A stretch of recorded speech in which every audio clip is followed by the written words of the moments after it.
वेळ लागला तरी चालेल, पण मला त्याच्या जीवावर नाही, स्वतः जीवावर मोठं व्हायचंय.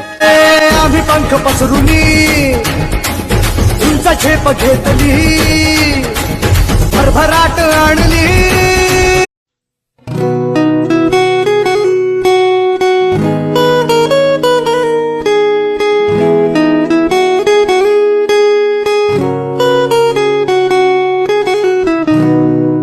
एकदा एक माणसांनी भरलेली बस घाटातून चाललेली असते.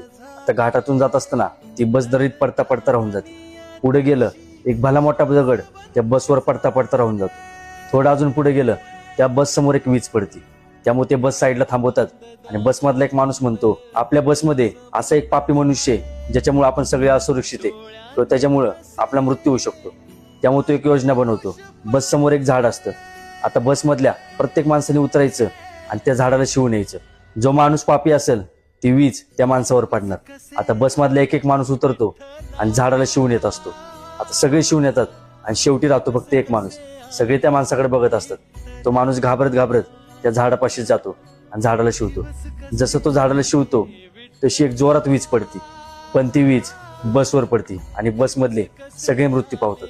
आता बसमध्ये तो एकटा चांगला माणूस असल्यामुळं ती बस सुरक्षित होती.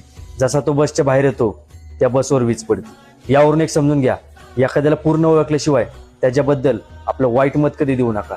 आणि तुम्हाला चुका शोधायच्याच असतील तर त्याची सुरुवात स्वतःपासून करा.